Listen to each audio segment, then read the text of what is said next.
Assalamualaikum warahmatullahi wabarakatuh. Halo teman-teman, nama saya Rintan Permatasari dari kelas 12 UTKP 2. Di sini saya akan menjelaskan mengenai laporan penggunaan dana kas kecil. Guru pembimbing saya Bapak Edi Joko Purwanto. Baik, di sini kita akan membahas tentang melaporkan aktivitas kas kecil. Di bagian ini kita akan membahas mengenai pelaporan kas kecil dan prosedur penyusunan kas kecil. Pelaporan atau laporan merupakan kegiatan untuk melaporkan penggunaan kas kecil dalam perusahaan. Pelaporan kas kecil bertujuan untuk melakukan pertanggungjawaban dalam penggunaan kas kecil.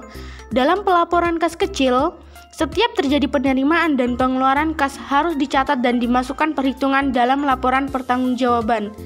Pelaporan kas kecil sebagai bentuk atau cara meringkas penerimaan kas kecil dan pengeluaran kas kecil dalam satu periode. Oleh karena itu, pelaporan kas kecil berkaitan dengan komponen-komponen tersebut. Pelaporan aktivitas kas kecil harus didasarkan pada keadaan yang sebenarnya dan disertai dengan bukti transaksi yang valid dan telah ditandatangani oleh pihak-pihak yang berwenang. Pelaporan kas kecil pada umumnya harus berdasarkan standar akuntansi yang berlaku dengan mengikuti prinsip-prinsip di dalamnya. Itulah mengenai pelaporan kas kecil, dan berikutnya yang kedua, mengenai prosedur penyusunan kas kecil. Adapun prosedur penyusunan kas kecil, yakni sebagai berikut. Yang pertama, mencatat semua bentuk penerimaan dan pengeluaran kas kecil secara lebih rinci dan usahakan jangan terlewatkan. Yang kedua, melakukan validasi bukti transaksi.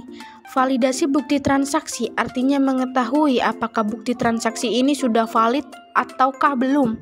Apabila sudah ada, berarti keabsahan bukti transaksi tersebut valid dan dapat dilanjutkan ke proses pencatatan. Yang ketiga, melakukan klasifikasi yang termasuk bentuk penerimaan dan pengeluaran. Dan yang terakhir, untuk memindahkan saldo sesuai dengan jumlah nominal dan tempatnya. Kemudian materi kita selanjutnya ialah B. Menyusun laporan dana kas kecil. Untuk menyusun laporan penggunaan dana kas kecil, kita harus mengetahui metode-metode dalam kas kecil, yaitu metode fluktuasi dan metode berubah-ubah. Berikut merupakan metode pencatatan laporan penggunaan dana kas kecil dalam perusahaan. Metode impres atau metode dana tetap merupakan jenis metode dengan jumlah dana pada rekening kas kecil dengan jumlah tetap. Metode dana tetap merupakan sistem dengan jumlah dana yang ada dalam rekening kas kecil. Pada umumnya, kas kecil pada metode ini diisi dengan sejumlah uang yang sudah ditetapkan sebagai dana untuk kebutuhan pembiayaan selama jangka waktu tertentu. Misal, jangka waktu seminggu, sebulan, maupun 1 tahun.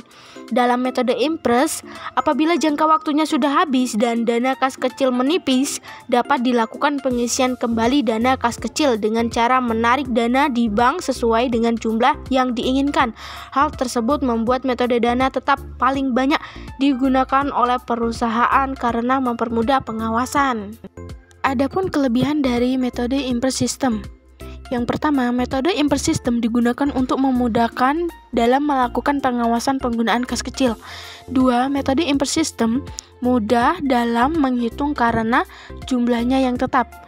3. Metode impres system dapat memudahkan dalam melakukan penghitungan dan pertanggungjawaban penggunaan dana kas kecil. Dan yang terakhir, metode impres system berfungsi untuk menghemat waktu dalam pembukuan pengeluaran rekening akun.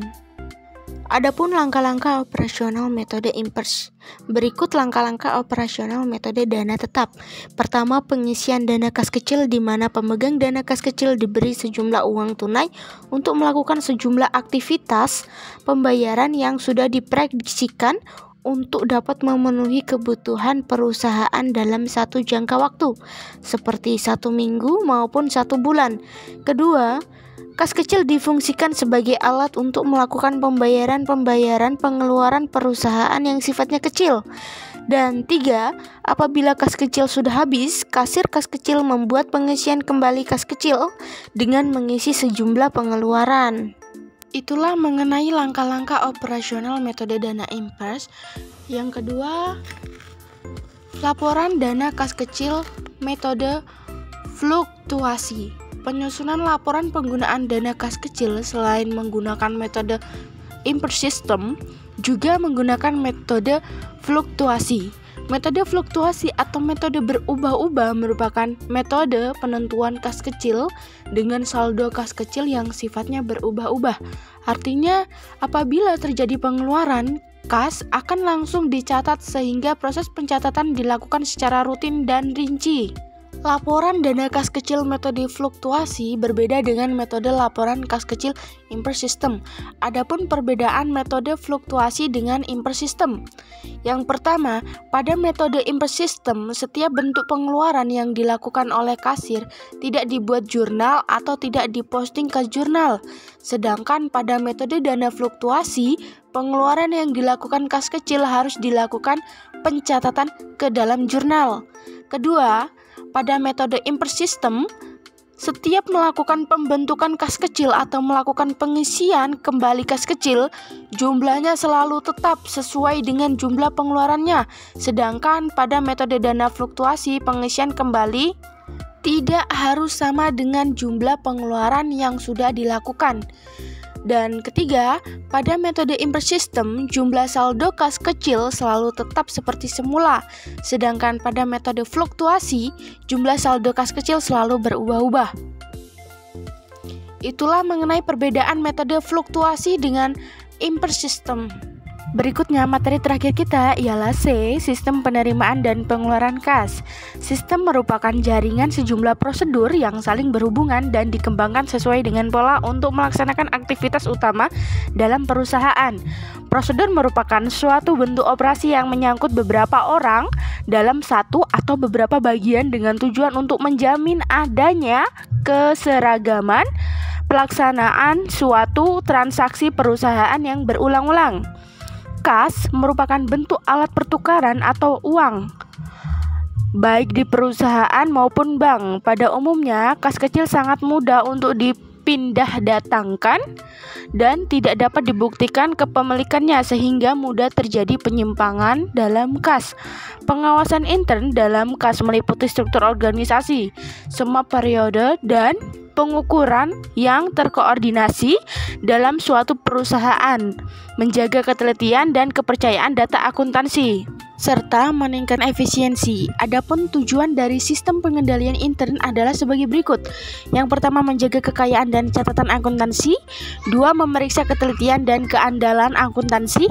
3, mendorong efisiensi. Dan yang keempat, mendorong dipatuhinya kebijakan manajemen.